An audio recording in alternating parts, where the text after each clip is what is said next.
Hello peoples, this is Song782 and welcome back to another impressions video. So in today's impressions video, if you couldn't already tell, we're going to be talking about one of the most hyped games of 2014 on PS4, Xbox One, 360, PS3, but no PC, so boohoo for that. But yeah, it's going to be Destiny. Now, I'm pretty sure all you guys out there know what Destiny is. And if for like all two of you who don't know what it is, let me shed some light. Destiny is Bungie's new game. If you don't know who Bungie is, they're the guy who made the original Halos. They made Halo 1, 2, 3, ODST, Reach, and as far as I know, I think that's it. I don't think they made Wars, but yeah. So, so Destiny is Bungie's new IP for all these consoles. That's not Xbox. So, as far as I know, Destiny was first unveiled back when Sony had their PS4 press conference back in New York of last year, February, I believe.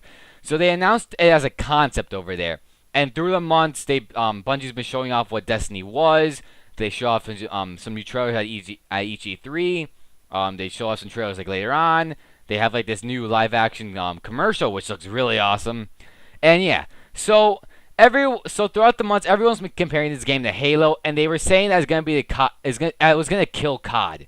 And as much as I want COD to die already. Do I think that it killed COD? Do I think it's better or worse than Halo? Do I think of all this stuff? Do I think Destiny's even a good game to begin with? Well, that's why I'm making this impression video right now. So, here I'm going to be telling you what I liked about Destiny, what I don't like about Destiny. Do I think it's better than Halo? Do I think it kills COD? But let's be frank here, everything is better than COD. Yeah, it's just the truth. And, yeah, so everything about Destiny that I played so far, because I beat the game already. Alright, so let's start this. So, time for the story. So, the story in Destiny is not shoved in your face, which is really good. That's the one thing Bungie is really good at. It's not shoving the story right in your face. So, from what the game tells us, humans lived on Earth, of course, and then an alien race called the Fallen came and invaded Earth, which drove the humans out of Earth, and we had to find a new place to colonize. A planet randomly appears, so of course the humans colonize that planet, and that's our main hub for the game. So now, the Guardians, which are essentially the human soldiers who go and fight the Fallen, have to go to each world where the Fallen has colonized and take out the Fallen and whatever alien race you find there. That's mainly the main story, and there's more story that goes as you progress, but I don't want to spoil anything because there are some people who still didn't buy the game, and they want to find out what everything is for themselves. So, that's it for the story. Now for the gameplay. So, you choose either a human, an exo, or what was what's it called, that third alien species? Hold on, I have it right here. Or an Awoken, which is basically an alien. And through what's it called? You could also choose 3 other classes. So you could choose a Titan, which is basically all about brute force, a Warlock, which specializes in magic, like a vortex or fire, or you could choose a Hunter, which is basically all about speed, nimbleness, and quick combat. To be honest, all of those classes are really good. None of them are more overpowered than the last one. They're all the same. They all balance each other out really good.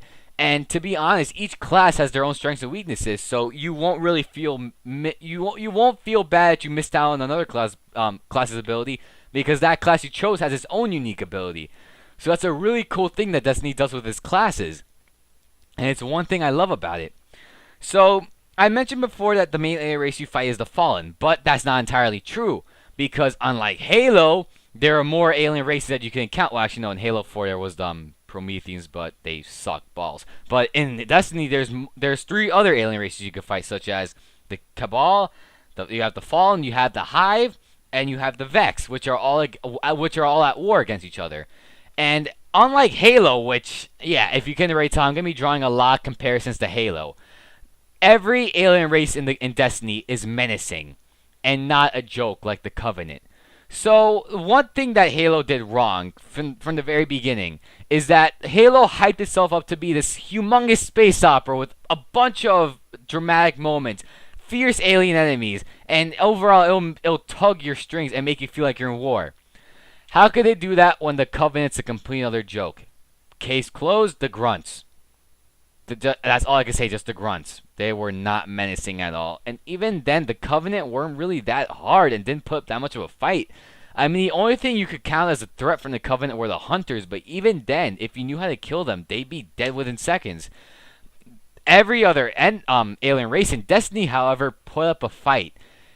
they all have they all have like their strengths and weaknesses, but they all are challenging. That's the point. They all put up a fight whenever you go against them, and that's one thing I love.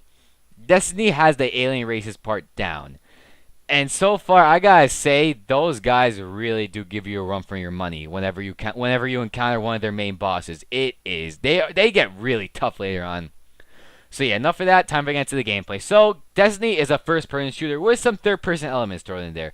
What do I mean by third-person? Well, when I said that the humans colonized that mysterious planet, and that's mainly your main hub, there's this huge tower called the Tower in that new planet where basically all the Guardians go to buy weapons, talk to the elites, pretty much do everything you need to check your post offices, get bounties. Okay, more on that later.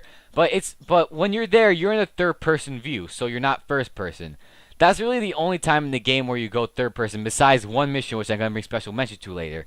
And yeah, that's really all the tower serves for, just the hub. So in that place you go third person, but the big bulk of the game is first person view. So you run around, you could aim, you could shoot. You can, what's it called? Whenever you kill enemies, sometimes it will drop a weapon and it'll have its own stats, strengths, weaknesses, which is a really cool thing that this game does. But the bad thing though is that you can't pick up an enemy's gun that you just killed, which is kind of a bad thing. But then again, the guns you get, they are really good. The guns you get, I'm not gonna lie, they are awesome. I really do love the shotguns in the game. The shotguns, auto rifles, and LMGs. That is my favorite weapon setup. So yeah, so that's pretty much it for gameplay. Wait, no, there's more. Okay, so oh my gosh, I could barely even talk today. Oh, that's right, I still have Dr. Pepper. Okay, I'm seriously getting off topic, but first let me take a sip of my Dr. Pepper. Ah, that was good. Okay, time to get back into the gameplay. So one thing I gotta mention before I keep talking about the gameplay is that the worlds in Destiny are humongous. I'm not talking about, say, the twice the size of Call of Duty's maps. I'm talking about huge worlds you could explore. I swear you will get lost in them. That's how big they are. So you need, of course, a mode transportation. In comes the Sparrow, or I believe they're called Sparrows. I really forgot what they're called, but they're just vehicles.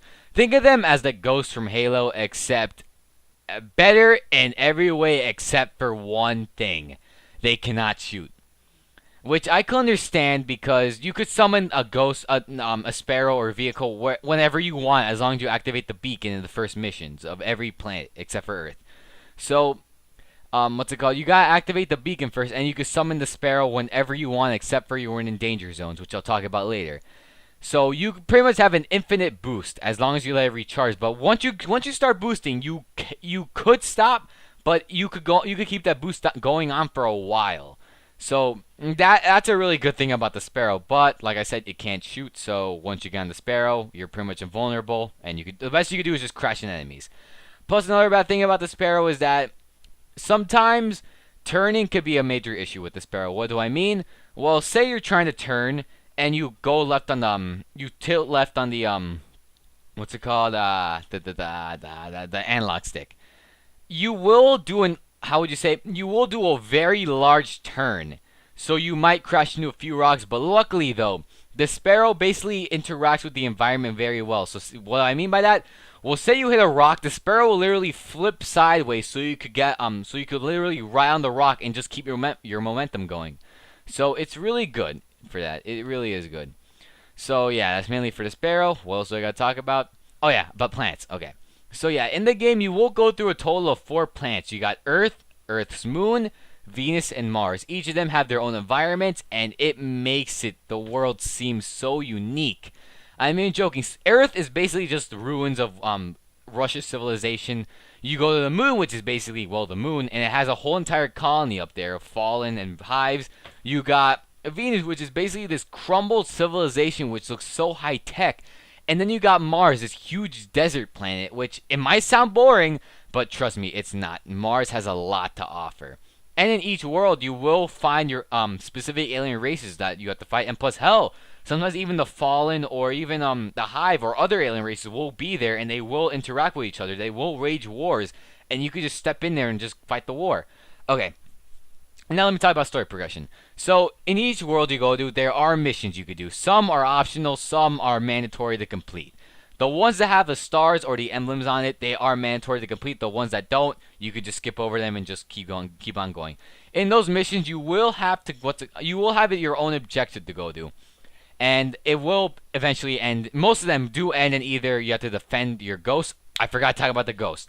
So in the game, you have a companion, which is the Ghost, voiced by Peter Dinklage. If you don't know who he is, he's plays Tyrion in Game of Thrones, and he was also Bolivar Trask in what's it called, X-Men Days of Future Past. He voices the Ghost, and I'm not gonna lie, he could be very funny sometimes. A bulk of the humor in the game comes from Peter Dinklage himself. And I gotta say, I really do love the Ghost. He reminds me a little bit about Wheatley from Portal 2, but I could say one thing, better than Forgeball. That's all I could say. Okay, so yeah. The Ghost is basically your main companion in the game. Now let me talk about let me go back to what I was talking about before. So yeah, in each mission it will either end with you having to defend your ghost while he downloads some data, or you have to fight a huge boss, which could be very tough but not that challenging.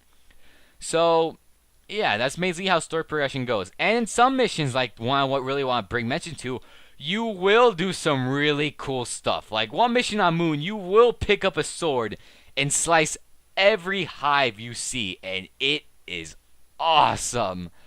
That mission was very cool. I really gotta replay that mission again. So that's pretty much it for story progression. Also another thing, in each world you will have the chance to get into free mode. Basically, free mode is that you could wander around the whole entire world. You have no limits, you have no pure objectives, you can just go around the world. And there are some missions you could do there, but then again, the missions are very, very, very easy. And they're all just for like little ranking up points that you could use back at the tower. I never really understood that form of leveling up. And just EXP in general. But to be honest, free mode is not worth your time unless you're looking for chests. And I forgot to talk about the chest. So in each world you will find chests, like basically what the title says, chests hold loot, but there are such things as golden chests. In each world there are 5 golden chests, and if you find them all, you get a golden sparrow. I have yet to do that. I only found all 5 golden chests in Moon and Earth at the time of this recording, so I gotta go to Venus and Mars to find the golden chest. But other than that, just for completionist sake. So if you want the golden sparrow, do it, but if you don't, and you're perfectly fine with the sparrow you got for the pre-order bonus, then don't do it. Okay. Yeah, so let's see, what else do I gotta talk about? Well, I guess I could talk about the multiplayer though. So Destiny has multiplayer. And I would say that it's really cheap like Call of Duty's multiplayer, but actually no. This multiplayer is not cheap at all. I mean, I will say, if you want to get the full enjoyment out of multiplayer, you do have to max out your level at level 20, which is kind of stupid. But if you go in at low level, you're still not completely defenseless, though. In multiplayer is really fair. It really is fair. I mean, you don't have everybody going like cheap with their abilities. You have a fighting chance. That's basically what I'm trying to say. Is that you have your own unique abilities that could wipe out your enemy team.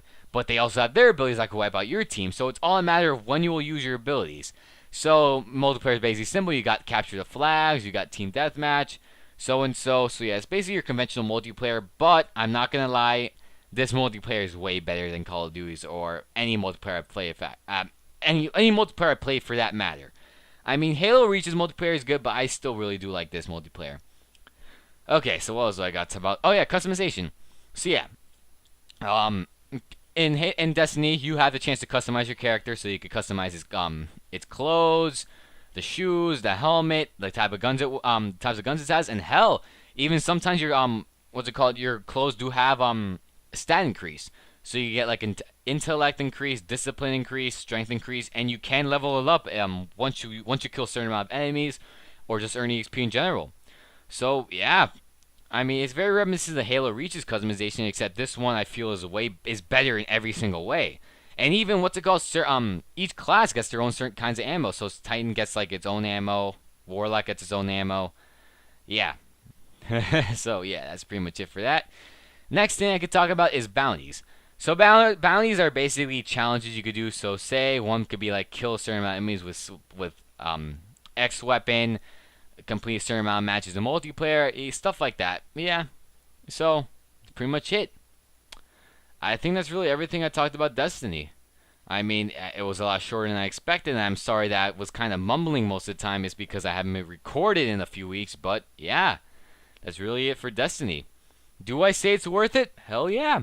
Even though it might sound like a complete moron during this impressions video, it still really is worth it.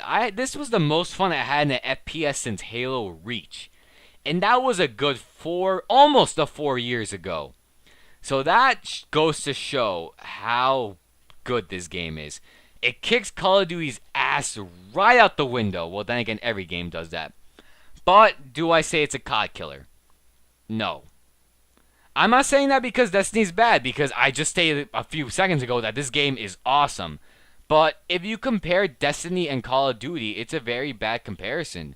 Because Destiny is mostly about exploration, because you have these humongous worlds that you could explore, and you could get lost easily in them. I mean, yeah, sure, both of them do have shooting in common, but Destiny has a heavier emphasis on exploration, which is awesome. While Call of Duty is just, well, Call of Duty. Bland military stuff. Yay. Yeah. So, Destiny, yes, I do think it's a better Call of Duty game, but do I say it's a COD killer? No. The best comparison I could think to Call of Duty is Battlefield, but after Battlefield 4 and how negatively people responded to the beta of Battlefield Hardline, I think Battlefield kind of has a long way to go until it could actually beat COD in sales and quality. I mean, in quality, yeah, Battlefield can beat it. It's just EA, get your shit together, but yeah. But do I say that Destiny is better than Halo? Yes and no. There are some things Halo does better than Destiny, and there are some things that Destiny does better than Halo. Do I think that Destiny is a complete another fail and that I will never recommend it or play it ever again? Haha, no. I will seriously play Destiny for a long time. It's one of those games where, say, you max out one character, which I already did. I already maxed out my Warlock. I did everything. You will want to try out the other classes to see which suits you better. Personally, I like the Warlock. I hear a lot of people like the Titan. Okay, I'm perfectly fine with that. But I also want to try out the Hunter because Hunter hasn't really been getting a lot of love from people. So I really do want to try out the Hunter and as well the Titan. So Destiny, overall, Destiny is a really good game. I say it's worth the $60, and that is a very ballsy statement. Yes, I think Destiny is a great game, and yes, I think it was worth the $60.